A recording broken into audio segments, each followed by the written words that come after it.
मोहन सावे बहुत दिन सोया। अब जाग सके तो जाग रे तेरी अच्छी बनेगी। जाग सके तो तेरी अच्छी बनेगी। संतन के तू तो संतन के संग संग लाग रे तेरी अच्छी बनेगी। संतन के संग लागी रे तेरी अच्छी बनेगी।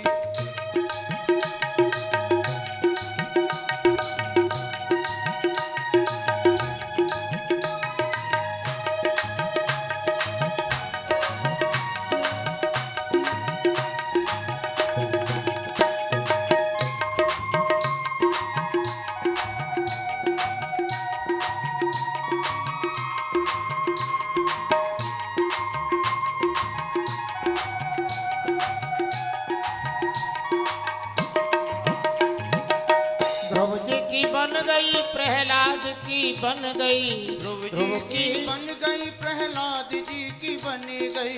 ध्रुव की बन गई प्रहलाद की बन गई। ध्रुव ध्रुव जी की बन गई प्रहलाद की बन आहा गई। राम भजन में लाग रे तेरी अच्छी बनेगी तू। राम भजन में में लागी रे जय तेरी जय अच्छी बनेगी।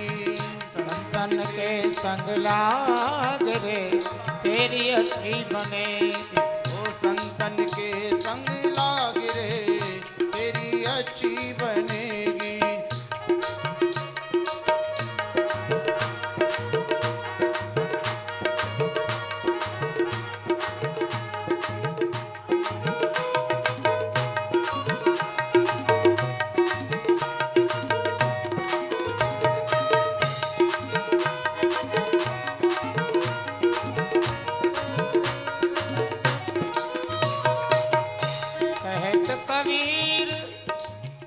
कहत कबीर राम सुमिरन में। कहत कबीर राम सुमिरन में। कहत कबीर प्रभु सुमिरन में। कहत कबीर प्रभु सुमिरन में। या तन को पाग सके तो पाग रे तेरी अच्छी बनेगी। सके तो पाग रे तेरी अच्छी बनेगी। जय हो।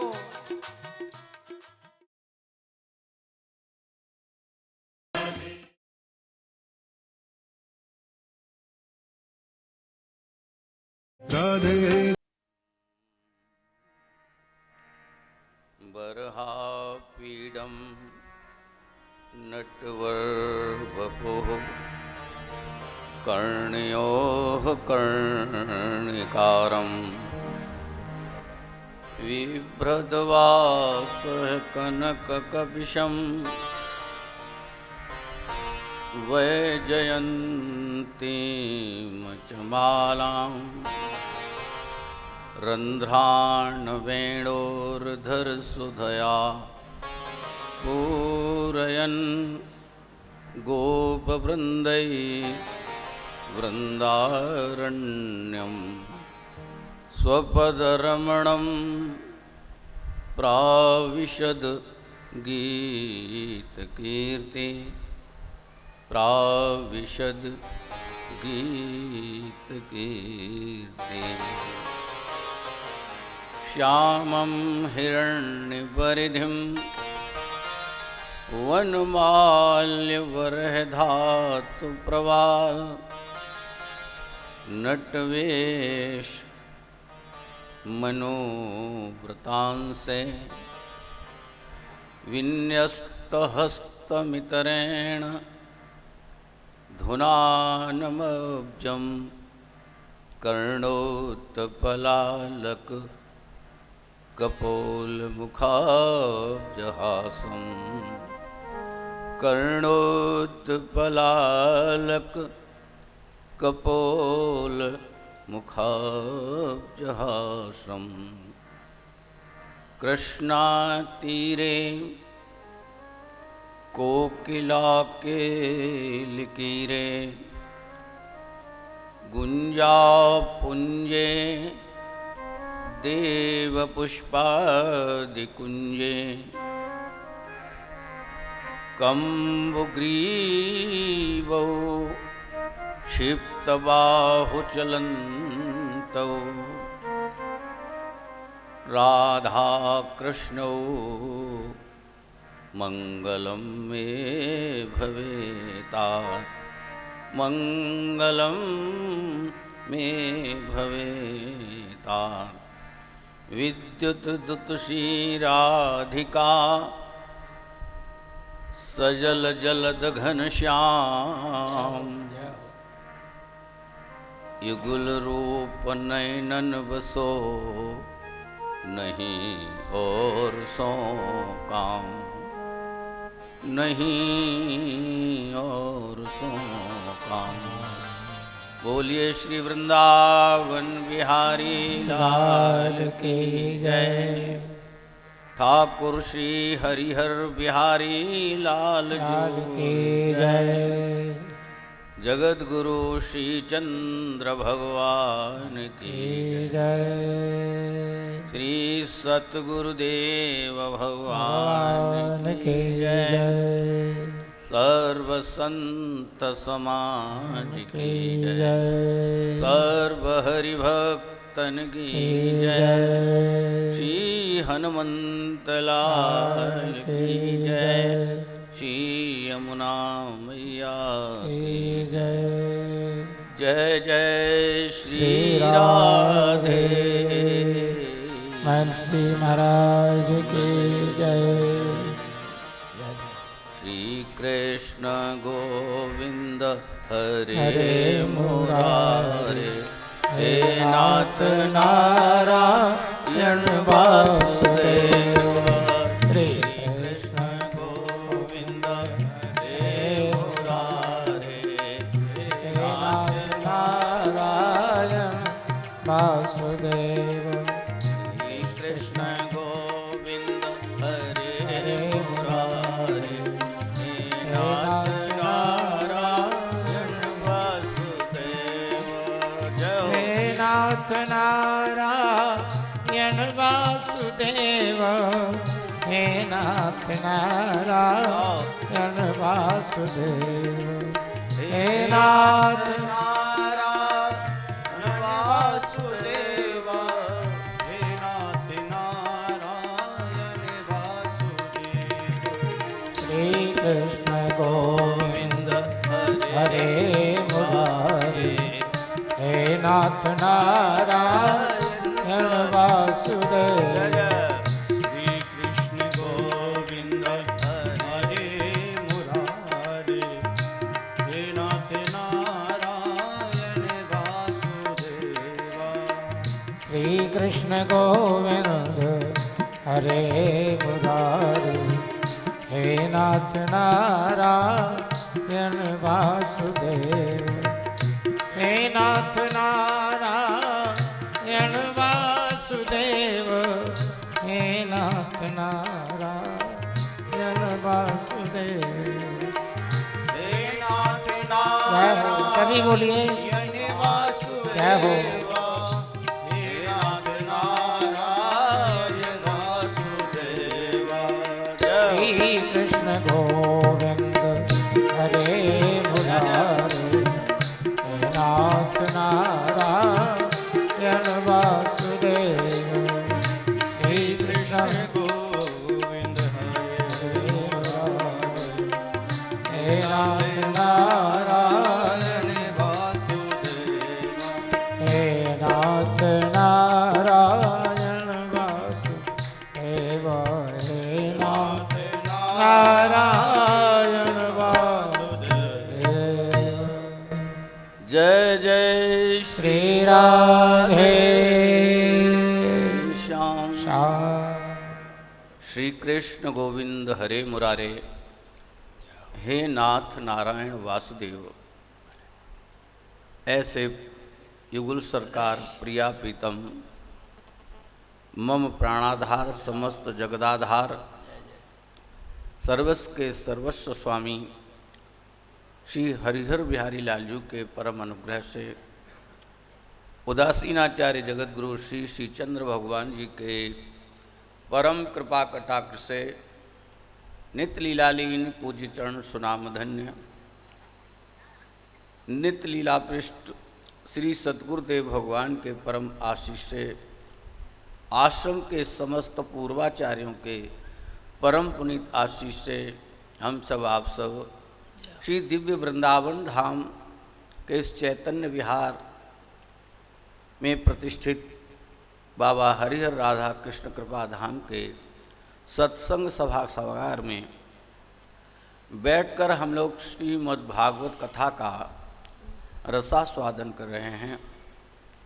द्वितीय दिवस का ये दूसरा सत्र प्रारंभ हो रहा है मध्याह्नकालीन, और इस मध्याह्नकालीन सत्र में आप श्रीमद् भागवत का जो हम लोगों ने प्रथम सत्र में जहाँ से इस कथानक को छोड़ा था वहीं से हम प्रारंभ करने जा रहे हैं। आपने श्रवण किया था कि वेदव्यास भगवान सरस्वती के पावन तट पर इस चिंतन में बैठे हुए थे कि मुझे इस जगत के कल्याण के लिए क्या करना चाहिए। धर्म के प्रति लोगों की अरुचि पैदा होती जा रही है निरंतर, और संसार के तरफ निरंतर लोगों का ध्यान संलग्न होता जा रहा है। ऐसी परिस्थिति में मुझे क्या करना चाहिए।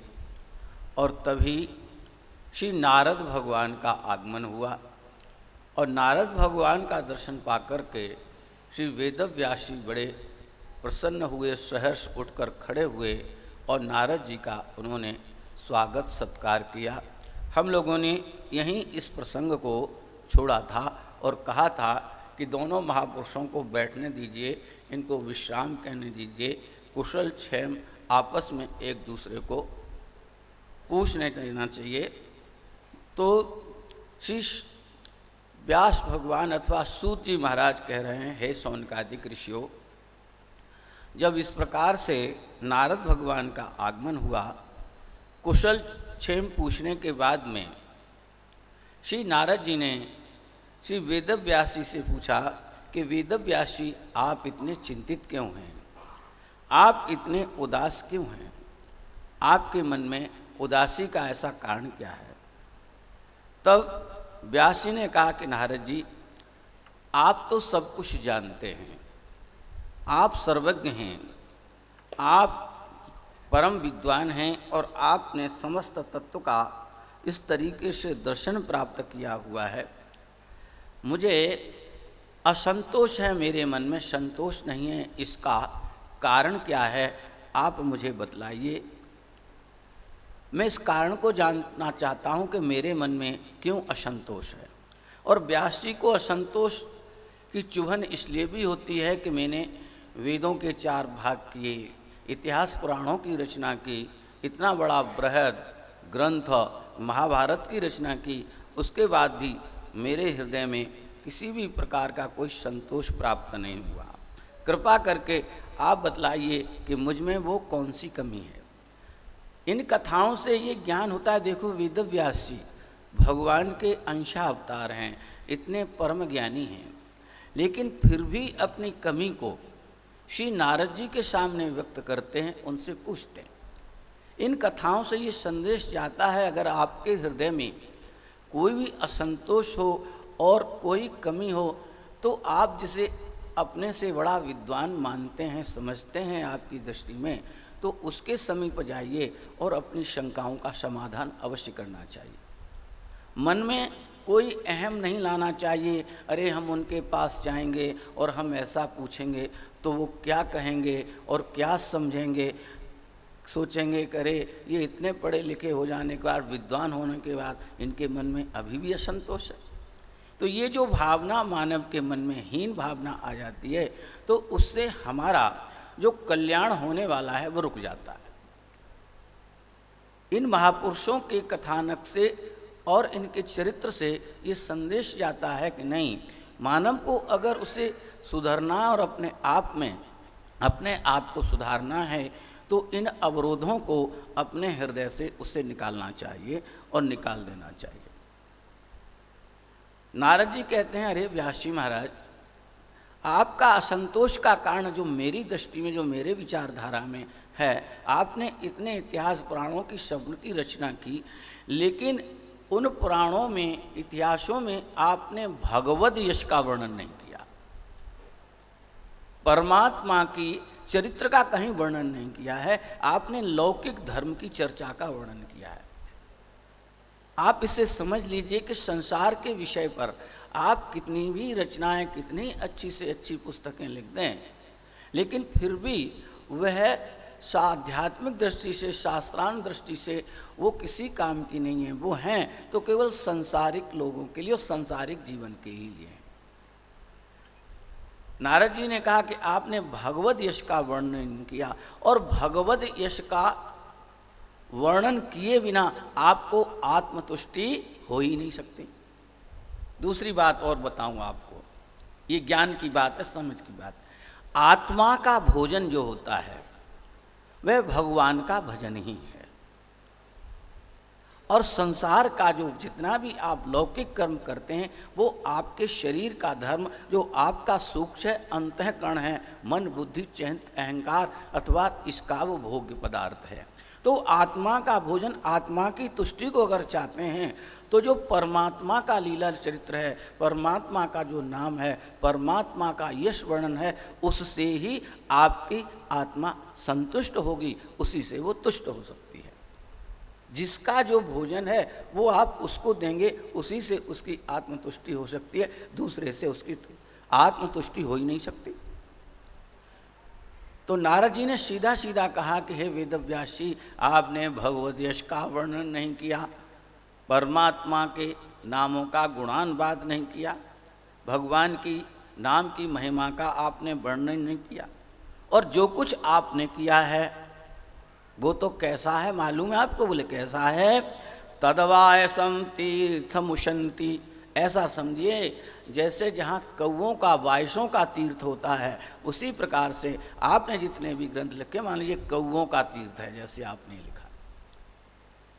जब नारद जी ने इस प्रकार का कहा, वह नारद जी कहने लगे कि व्यास जी, आपका तो बंधन छूट चुका है, आप तो दूसरों के बंधन को मुक्त कर सकते हैं। बंधन छुड़ाने के लिए दूसरों का आप भगवान के ध्यान में आप समाधि लगाइए, और समाधि योगी के माध्यम से जो परमात्मा ने अनेक कल्पों में जो लीलाएं की हैं, परमात्मा ने जो भी लीला चरित्र परमात्मा ने किए हैं, समाधि के माध्यम से आप उनका अवलोकन कीजिए, आप उनको देखिए। और भागवत में यही कारण है, आप देखेंगे, इस पर ध्यान देंगे विशेष रूप से, तो अनेक प्रकार की कथाओं का इसमें संकलन मिलता है। इसका कारण मैं जब चिंतन करता हूँ तो मुझे ऐसा लगता है कि वेदव्यास जी ने भगवान अपने ध्यान के माध्यम से जब अनेक कल्पों की लीलाओं का दर्शन किया, और उन लीलाओं में भी से जो लीला श्री वेदव्यास जी को बहुत प्रिय लगी, उनकी आत्मा को अच्छी लगी, उन्होंने उस लीला को ले लिया, और उस लीला को लेकर के श्रीमद् भागवत में उसको ग्रंथित कर दिया, सुगुम्फित कर दिया। इसीलिए भागवत में अनेक प्रकार की कथाएं आपको प्राप्त होती हैं। नारद जी ने कहा कि महाराज, आप ध्यान योग के माध्यम से, समाधि के माध्यम से आप भगवत यश का वर्णन कीजिए, परमात्मा के लीला चरित्र वर्णन कीजिए, उनके नाम का चिंतन कीजिए। भगवान का जो भजन करता है वेदव्यास जी महाराज, उसे इतना आनंद आता है, इतना आनंद आता है कि वह उसे छोड़ना ही नहीं चाहता, पर आनंद आना चाहिए। भगवान का जो आनंद है, एक बार आप उसको चख लेंगे। वाणी में आता है कि भगवत रस की महिमा का वर्णन किया, किन का इक जिस जी बसावे, ताकि महिमा गनी न जावे। जो भगवत रस का इतना सुई कि तीखी नोक को आप उस आनंद रस में डुबो दीजिए, और ऊपर उठाइए उस सुई को, और उसकी तीखी नोक पर जितना भी बूंद है उस भगवत रस का, उस ब्रह्म रस का, और आपकी जीवा पर टकवा दिया जाए, तो कहते हैं आप इतने आनंदित हो जाएंगे, इतने आनंदित, उसकी महिमा दूसरे लोग, क्यों कि आपकी अंदर की जो बात, आनंद का जो आनंद बखान न आप कर सकते हैं, न उसका दूसरे लोग कर सकते हैं। गोस्वामी तुलसीदास जी से लोगों ने पूछा कि ये कैसे जाना जाए कि प्रभु हमें प्रिय लगने लगे हैं, ये कैसे पहचान होगी? आप भी ईश्वर का भजन करते हैं, हम भी करते हैं, सब लोग करते हैं ईश्वर, लेकिन ये कैसे पहचान हो जाए होगी कि हमें राम अच्छे लगने लगे, भगवान हमें अच्छे लगने लगे, इसका कैसे ज्ञान? तो गोस्वामी तुलसीदास ने बड़ी सुंदर बात कही कि जो मोहि राम लागते नीके, जो मोहि राम लागते नीके, षटरस नवरस हो जाते सब सीठे, जो मोहि राम लागते नीके। राम की प्रियता, ईश्वर की प्रियता का वर्णन गोस्वामी तुलसीदास जी कहते हैं कि जब राम अथवा ईश्वर जब प्रिय मानव को लगने लगता है तो षटरस, जो भोजन के 6 रस हैं, जिस आप भोजन पदार्थ को पाते हैं विश्व में, आप कहीं भी चले जाइए, इन्हीं 6 रसों के आधार पर सारे व्यंजन तैयार किए जाते हैं, सारे व्यंजन उन्हीं 6 रसों में ही सब उसी में संलग्न हो जाते हैं। 6 रस कौन से हैं? मीठा, आप देखिए जिन पदार्थों में मीठा मिला हुआ है वो एक रस उसमें हो गया, वो कुछ भी ले लीजिए। नमकीन, जितने भी विश्व में नमकीन पदार्थ हैं उनमें नमक है। खट्टा और चरपरा, कड़ुआ और कसेला, ये 6 रस हैं। ये भोजन में 6 रस हैं और इन्हीं 6 रसों में विश्व के जितने भी पकवान, जितने भी भोजन बनते हैं वो इन्हीं से हैं, इनसे परे और कोई नहीं है। गोस्वामी कहते हैं षट रस, जो भोजन के 6 रस हैं उनसे भी वो आदमी भगवान का रस जब उसे लगा तो उससे भी वो विरक्त हो जाता है। नवरस, 9 रस साहित्य के माने गए हैं, साहित्य के भी 9 रस माने जाते हैं। इसमें श्रृंगार रस आ जाता है, रौद्र रस आ जाता है, बीभत्स रस आ जाता है, करुणा रस आ जाता है। साहित्य में 9 रस हैं। भोजन के 6 रस, साहित्य के 9 रस और ये भगवद रस। तो जो भगवद रस है, जब मानव को उसका आनंद लगने लगता है तो गोस्वामी जी कहते हैं कि ये जो 9 रस हैं साहित्य के और भोजन के जो 6 रस हैं, बोले ये भी बेकार लगने लगते हैं और इसमें भी आदमी रमता नहीं। बस वो भगवत रस का प्यासा, उसे तो चाहिए एक ही रस चाहिए, परमात्मा का एक ही रस चाहिए, ये भगवत रस है। तो नारद श्री कहते हैं अरे भगवान का जो भजन करता है और भजन करते करते जो रस आता है, इतना आनंद आता है कि उससे वह छूटता नहीं और ये रस उसको ग्रस लेता है।